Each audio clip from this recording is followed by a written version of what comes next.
Hello beautiful humans and welcome back to my channel. So something which a lot of people have asked me about is how I manifested my dream partner. And even if you're a believer of manifestation or not, the truth is that you are actually creating your reality through these steps of manifestation, whether you like it or not. So why not use these powers of co-creation in your favor rather than against you? In this video, we're going to be doing a deep dive into my steps on how to manifest your dream man and your dream relationship into your life. It's really important that you follow each of these steps, so make sure you stay until the end so that you don't miss any of the magic. If you're new here, I'm Monica, a dating coach, author, and lover of all things love. Here we talk about feminine energy, self-love, dating, and relationships. So if you enjoy this video, click like and subscribe to my channel so that you don't miss any of my weekly videos. As you know, I love to talk about feminine energy, and manifestation is a perfect example of combining feminine superpowers to make magic. Essentially, manifestation is a mixture of the feminine forces of creativity and receptivity, and it's about finding that balance between taking action while surrendering into your feminine and allowing the flow of the universe. Anyway, I'll explain in more detail what I mean by this throughout the 10 steps of manifestation, but first, I just want to give you a real life example from my own personal life to show you that manifestation really does work even in your love life. So on my 30th birthday, I wrote down what I was looking for in my dream partner. And I remember telling my girlfriends some of the things at the time and them saying to me that I was being too specific and too unrealistic because I'd gotten so clear on what I wanted my man to be like. And essentially they just thought I was nuts. Because I was manifesting things like is a farmer or is connected to farming in some way, as I wanted to be with someone who was connected to nature, and I've always associated farmers with being very, in their masculine energy, so I was thinking I'd be really drawn to that.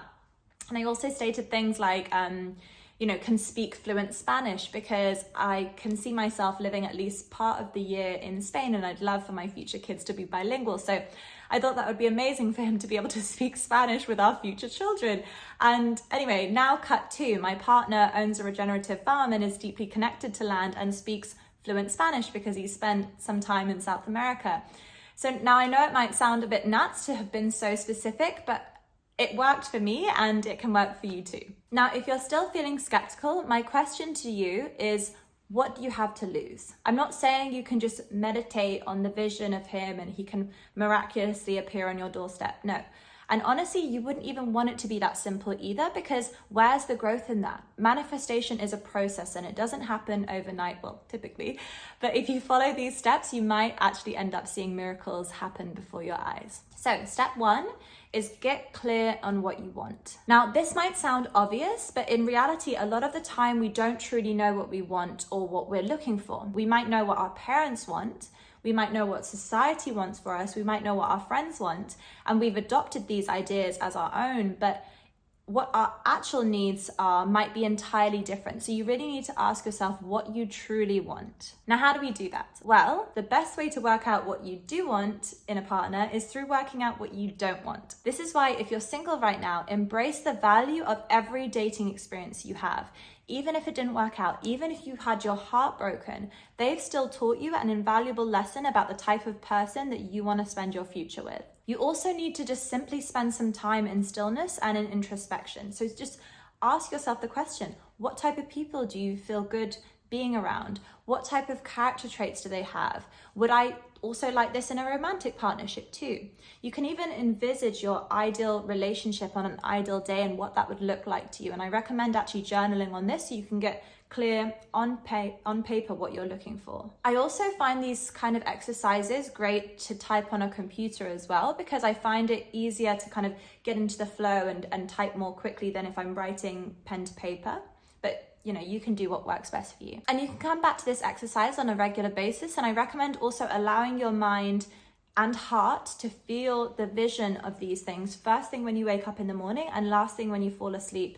Well, just before you fall asleep at night, because at these times, your subconscious is at its most suggestible as your mind is in this powerful manifestation theta brainwave state. And this is when your subconscious mind is highly receptive to your thoughts and to your feelings. Something else that can really help you with this is my ideal partner visualization meditation, which is on my YouTube, which can help you just gain a bit more clarity on what you're looking for in your future partner and relationship. Okay, so then once you've regularly explored this visualization meditation and the journal prompts and you feel quite clear on your vision, I then recommend writing down in your journal the qualities this future partner has of yours and most importantly, why that is important for you, with special attention drawn to how this would make you feel. And we'll come back to why this is in a little bit. When you write these qualities down on paper, I also want you to remember to use these 3 P's: present, positive, and personal.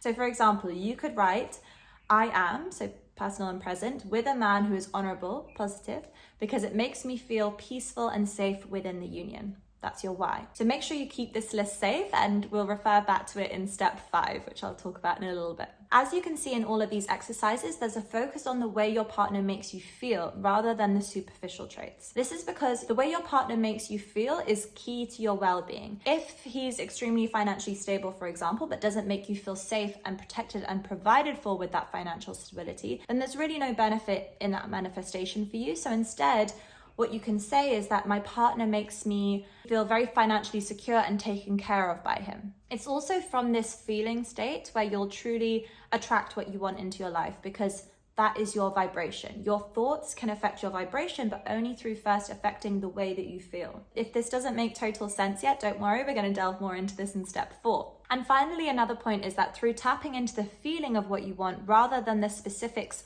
of how this manifests, this in turn allows for room for the universe to work its magic. Through not getting too tunnel visioned on your outcome, you're allowing space for miracles to occur. You actually do a disservice to yourself by trying to do the creative work of the universe. Let this divine force work its magic and allow miracles beyond your wildest dreams to come into your reality. Now, step 2 is mindset. A key part of manifestation is that what we focus our thoughts on and believe to be true becomes our reality. This is because our beliefs affect our energy, so our vibrational frequency, and that is what the universe responds to. So it's really important for you to be vigilant with your thoughts and beliefs, as well as the words that you speak both internally and externally. It's like picking a radio station. You have to be on the right frequency to hear the music that you want. So shift your mindset from limiting beliefs like fear, envy, or unworthiness to things like self-compassion, self-love, self-belief, and an abundance mindset. Okay, so what do I mean by an abundance mindset? I mean believing and knowing deep within your soul that there is an abundance of incredible men out there who would be incredible potential partners for you. And if you adopt the lack mentality of, there are no good men out there, which seems to be quite a popular narrative these days, then that is what will become part of your reality. I have a whole video on this process of rewiring your limiting beliefs, which I'll link at the end of this video and in the show notes. So if you want to delve into this part of the process more, I recommend watching that video after this one. So step 3 is create a vision board. Now, if you haven't already created a vision board before and aren't familiar with the process, essentially a vision board is a visual expression of your desires put onto a physical or a digital poster of some kind. And some people stick photos and images from a magazine onto A4 card. Others will create a digital vision board through platforms like canva.com. Personally, I like to create my vision boards through Canva in the form of a desktop background for my computer. And I find this is where I see it most regularly, whilst also being relatively private. Also, as a little stat for you, according to neuroscientist Dr. Tara Swart, around 80% of what you put onto a vision board becomes your reality that year. So don't skip this important step and enjoy that part of the process. There's a powerful quote by Dr. Wayne Dyer that says, "You don't attract what you want, you attract what you are." As we've already touched on with the visualization exercises, the most important element of manifestation is the embodied feeling of it. Embody the feeling of it already being part of your reality. You need to viscerally and emotionally know it to be true, not just mentally. You want to experience a felt sense of deep excitement and bliss in the knowing that you have been able to visualize it and feel into it, and therefore it is ready to become part of your reality. So vibrate with excited anticipation and the knowing that these wonderful things are coming to you in your life and in your relationships.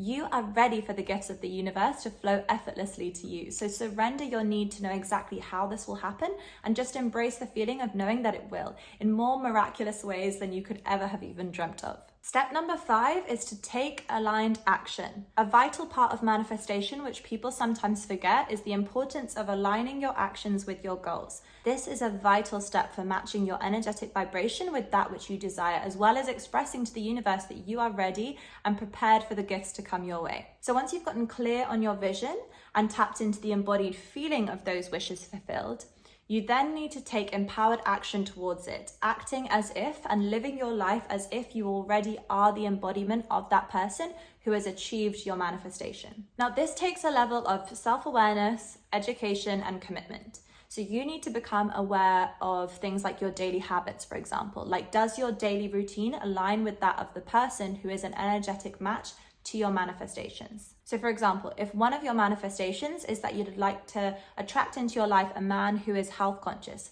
then you need to observe your daily habits to ensure that your actions also represent that of a healthy person. Now, this is when your list that you generated in step 1 comes into play. So you need to examine this list of manifestations for your future partner and relationship, and now create a column next to it where you'll note if your actions, qualities, and capabilities and the ways that you interact are a match to your partner. If you do see a match, then I'd like you to state the ways in which you feel that your actions are aligned with that of this dream person or dream relationship. And if they don't, then I'd like you to do another column where you list the habits that are necessary for you to change in your life so that you can become an energetic match. The truth is, you can't demand more from someone else than you demand for yourself. So you need to work at evolving into an energetic match for your dream partner. You always want your partner to feel like you're equal rather than someone who's kind of holding up the fort in certain areas of your life. An example of this for me, which I did when I did that practice on my 30th birthday, is that I stated that I wanted someone who was either completely free from alcohol or any kind of dependency from it at least. Then when I took an honest look at my own behavior within my own life, I realized that I was drinking alcohol a few times a week and partying sometimes as well. Now, these actions wouldn't be an attractive trait to my dream partner, and also the universe wouldn't bring that man into my life because I wouldn't be ready for him. I wouldn't be an energetic match for him. So you need to get really honest with yourself during this exercise and decide if you want the short-term gain of these unhealthy habits or the long-term gain of manifesting the love that you so deeply desire. It might actually take some level of sacrifice, but it will of course be worth it because, as the saying goes, nothing changes if nothing changes. And as Gandhi said, you must be the change you want to see in the world. When you take these kind of actionable steps towards your goals, not only does this make them more likely to come into fruition, but you're also developing a level of self-trust and confidence. By performing micro habits towards what you want to manifest into your life, you're showing yourself that you can trust yourself to make things happen for yourself. And in turn, you're making yourself a more self-assured and well-rounded and just generally attractive human being. What I also love about this exercise is that it allows you to empower yourself to meet the needs that you seek in a partnership. When you look at the list, and especially the part that states the feelings of why you want those manifestations, it's empowering to recognize that you can generate those same feelings within yourself.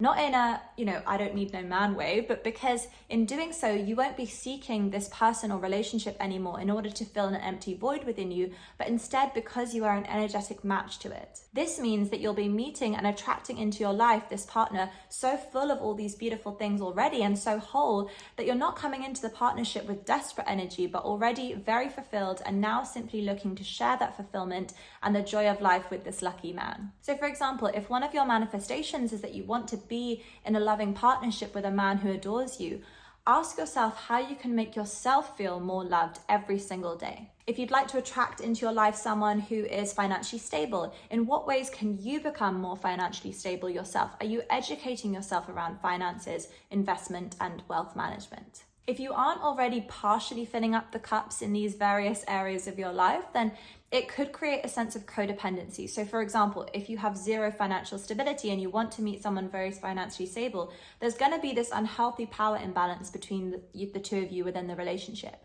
We need to create some level of relational safety within ourselves before getting into a relationship by proving to ourselves that we are safe to get our own needs met, regardless of what's going on in our external world. And this is what creates an environment for a conscious and secure relationship to develop, rather than that of need or transactional, relational control or any kind of codependency. In doing this exercise, you're also able to narrow down the sorts of places that you would be more likely to meet this dream man of yours. Because in the process of embodying the attributes within yourself that you would like to attract within your future partner, you'll in turn be placing yourself in situations and environments where this man would be hanging out. So for example, when my clients state that they're looking for a man who is, holistically working on himself, so physically, spiritually, financially, and yet they're attempting to meet their man on nights out, I can clearly see that they're looking in all the wrong places for their future partner. A man that's working on himself doesn't have time to go to nightclubs. He's spending his free time at the gym, at networking events, upmarket restaurants, on hikes in nature, running clubs, and is in bed by 10 p.m. Now, this isn't an attempt to stalk the poor guy, but it's about becoming the woman that this sort of man would feel in alignment with. Only when the universe feels that you would be ready to meet such a man will that then be attracted into your life. Step 6 is surrender. So the next step to manifestation is to tap into your feminine energy and surrender to the universe. As I like to say, you let go and you let goddess. Now this might sound somewhat contradictory to the previous steps, which are all about having a level of control over the way that we think, feel, and behave. And these are all vital steps to take when you're initially showing the universe that you are ready and prepared for the gifts that it has for you. The next step of surrendering, though, is the stage when you can allow the story to unfold beyond your wildest dreams. It involves a level of deep trust in the universe and something greater than ourselves. Our human minds can't even conceive the level of miracles that can happen for us. It also involves a level of trust in the knowing that what is meant for you will not pass you by. Not every relationship is meant to be your life partner. As the saying goes, as if the train doesn't stop at your station, it's not your train. And our ego will want to control the outcome of this situation, especially if we think it's to our highest good. But the truth is, we have no idea how good it can get. So much of the time when we deal with heartbreak, we can look back at the series of painful events and actually see that it led us down the path to someone better. And we then become grateful for it not working out as we thought we wanted it to at the time, as we can see with hindsight that it led us down a much better path. So trust that the universe has a better plan for you than you could ever have even imagined. Step 7 is then to stay positive and open to receiving. So once you've surrendered your wishes to the universe, all you then need to do is just remain positive and open to receiving. At this vibration, you're in the optimal state to receive the gifts of the universe. So release any feelings of impatience or doubt or unworthiness hindering the receiving of it, and instead vibrate from a place of optimistic anticipation and excited patience for what is coming your way. When you feel good, you are allowing the connection to the source of creation. And step 8 is go out and live your best fucking life and get ready to receive. This is the final stage of manifestation, to allow the universe to work its magic, and in the meantime, just go out and live your best life. Don't wait for a partner to then be happy. You need to embrace how incredible your life is right now. The truth is, doing what you love aligns with the flow of synchronicity. So stop basing your happiness on a moment in the future and instead let happiness be part of your existence now. I hope you got a lot of juicy wisdom from this video, and I'd love to hear in the comment section what your experience have been with these manifestation steps. And if you enjoyed this video, don't forget to click like and subscribe to my channel, and I'll see you next Friday for my next video.